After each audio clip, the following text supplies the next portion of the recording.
Hey guys, welcome back to Bible Fun with the Nuns. Today we're studying 2 Chronicles chapter number 36. Let's get started. All right, you're getting started. All right, so basically in this chapter, last time, Josiah, he had sadly died, and so what happens when a king dies is his son takes over as the king, and so his son was the king, and Jehoahaz. Jehoahaz. There are so many J names. 3 months, or was that 3 months. He was 23 years old when he began to reign, and he reigned 3 months in Jerusalem. Yeah, and 3 months, it's kind of short. It's pretty short. Yeah, and so, but eventually, it gets raided by, or Israel gets raided by Egypt, and Egypt takes over Israel, and then like a bunch of other places raid it, and then it gets taken over, and it's just Babylon, Persia. It's just this cycle that keeps going on, and so all the kings that came after Josiah, including Jehoahaz, were bad kings, and it says they did evil in the sight of the Lord, and so so God was sending prophets and messengers saying, hey, God doesn't like what you're doing here. And they kind of just ignored him and mocked him, and then they just kept on. And eventually that led to their downfall. That's exactly right. So, unfortunately, the book of 2 Chronicles ends with kind of bad news. And we've gone through this roller coaster of emotions, watching king after king lead the people either towards God to worship Yahweh, the one true God, or away from God. And it's just been this emotional roller coaster all throughout. It makes me think back to Samuel when they were led by God before the time that they chose this king system. They were led by God, and God would put different people in leadership. He had Moses and Joshua, and he used them to lead his people. But Israel looked around and they saw all the other nations, and they said, oh, we want to be just like them. They have kings. They have people in charge. They have like people that they can see in real life and touch. Well, they probably really couldn't touch their king, but it wasn't like God, who they could come to in the temple, even though God had made himself very real to them. They wanted to look like the other nations, and God's like, this was not the point. I didn't want you to look like all the other nations. You were to be set apart. You were to be different. You're not to be led by any human. I'm to be your king. God was to be the king.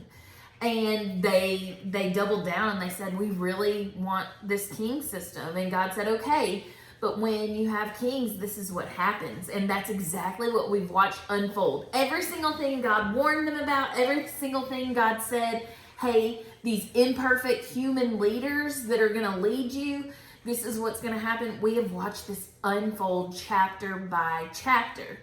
But another thing God said, and this has been beautiful to me as we've read through 2 Chronicles, one of the chapters we read last week was talking about how God knew ahead of time when he was making this covenant with these people, with his own people. He said, I want you to worship me and only me. Hear, O Israel, the Lord your God is one. Worship him with all your heart, soul, mind, and strength. Only worship him, because everyone around you is going to be worshiping anything else and everything else. And if you do this, I'm going to take care of you. I'm going to give you all this land. You're going to have to conquer it piece by piece, but I'm going to give it over to you, and I'm going to bless you and take care of you. But if you don't, when you don't, I'm going to put things in your path, famine, pestilence, war. I'm going to put things in your path to bring your attention back to me. And I said it wrong the first time, but what God says before they ever turned away from him the very first time, he says, when you turn away. He knew the path that his people were going to take. And that's something that I have to remind myself. He's sovereign God. He's telling them, hey, this is not the plan I have for you, but he allowed them their free will to choose, and he let them live that out, and he let them have at it. And we've watched for years now this ebb and flow of different kings, and even the best of the best king was not good enough.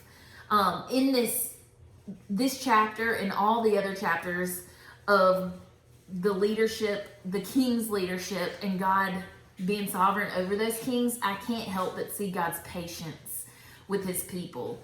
Again, I've heard negative things about God's character in the Old Testament and that he's so much better in the New Testament. And I'm like, how do you not see that same goodness in the Old Testament? How do you not see his goodness of being patient, giving them chance after chance? We have watched in the lives of the kings, he's been sending these prophets to say, hey, don't forget you're supposed to worship in the temple. Don't forget God, in all the different ways that they've come. And we've watched these people choose over and over again, sometimes choose God and sometimes choose other gods, false gods. And so we see this as we read through 2 Chronicles, but this is human nature also. I don't want us to ever think, oh, those crazy Israelites. This is the ebb and flow of life, of flesh versus our spirit. If we are not seeking God as our king, we're going to seek other things as our king, whether it's ourself or things around us.